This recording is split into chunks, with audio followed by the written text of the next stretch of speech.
సంక్షేమ గురుకుల పోచంపాడులో ఏదైతే డిసెంబర్ 17వ తేదీన సాయి లిఖిత అనేటువంటి విద్యార్థిని మృతిపై సమగ్రంగా విచారణ జరిపించాలని చెప్పేసి ఈరోజు విద్యార్థిని తల్లిదండ్రులు అదేవిధంగా పీడిఎస్యు ఆధ్వర్యంలో ఈరోజు సబ్ కలెక్టర్ గారికి మెమోరాండం ఇవ్వడం జరిగింది. ప్రధానంగా ఈ విద్యార్థిని చనిపోయినటువంటి దానిలో కోణాలు చూస్తూ ఉంటే ముఖ్యంగా అక్కడ ఉన్నటువంటి సిబ్బంది ప్రిన్సిపల్ గారి నిర్లక్ష్యం వల్లనే ఆ అమ్మాయి చనిపోవడం అనేది అయితే స్పష్టంగా మాకు అర్థమవుతూ ఉంది. దాదాపు 6 రోజుల పాటు అమ్మాయికి ఆరోగ్య పరిస్థితి బాగలేకపోవడం వల్ల కూడా ఏమాత్రం పట్టింపు లేకుండా ఆ మందులు ఇచ్చి పండబెట్టడం అంటే ఎంతవరకు నిర్లక్ష్యం జరుగుతుందనేది మాకు స్పష్టంగా అర్థమవుతూ ఉంది.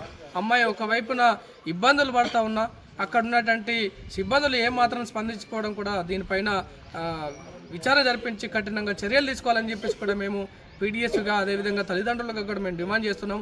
ఇట్లాంటి వైఖరి వల్ల ఎంతోమంది విద్యార్థులు ఈరోజు వారి ప్రాణాలు పోతా ఉన్నా కూడా వీళ్ళకి ఏమాత్రం లెక్కలేనట్టుగా ఈరోజు వ్యవహరిస్తున్నారు. కాబట్టి అక్కడ ఉన్నటువంటి ప్రిన్సిపాల్ గారిపైన అదేవిధంగా బాధ్యులైనటువంటి వారిపైన కఠినంగా చర్యలు తీసుకునేందుకు కూడా పీడిఎస్ విద్యాసంఘం పోరాటం చేస్తుందని చెప్పేసి కూడా ఈ సందర్భంగా తెలియజేస్తూ ఇప్పుడే సార్ గారు కూడా మాట్లాడి చాలా బాధాకరమైన విషయం, ఇట్లాంటి విద్యార్థులు చనిపోతూ ఉంటే అక్కడ ఉన్నటువంటి వాళ్ళు నిర్లక్ష్యం వల్లనే ఈరోజు చనిపోతా ఉన్నటువంటి విషయాన్ని కూడా స్పష్టంగా అర్థమవుతుందని చెప్పడం జరిగింది. దీనిపైన సమగ్రంగా విచారణ చేస్తామని చెప్పేసి 7 రోజుల పాటు మాకు టైం ఇవ్వండి, ఖచ్చితంగా కుటుంబానికి న్యాయం చేస్తామని చెప్పి సార్ గారు కూడా సానుకూలంగా స్పందించారు.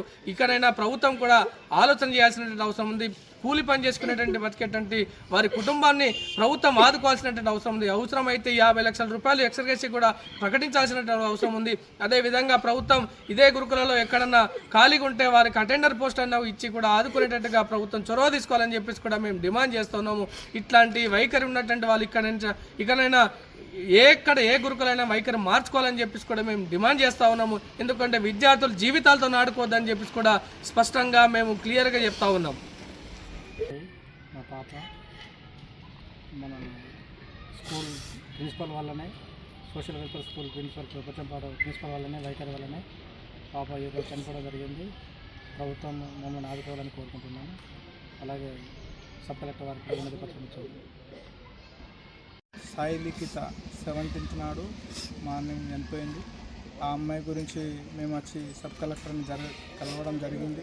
సబ్ కలెక్టర్ గారు 7 డేస్లో మేము ఎంక్వైరీ చేసుకొని ఖచ్చితంగా న్యాయం చేస్తామన్నారు. అదే కుటుంబాన్ని ఆదుకోవాలి.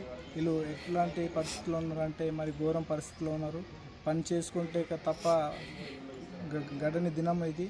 కాబట్టి గవర్నమెంట్ వాళ్ళకి ఏదైనా సహాయం చేసి వాళ్ళని ఇంప్రూవ్ చేయాలని కోరుకుంటున్నాం.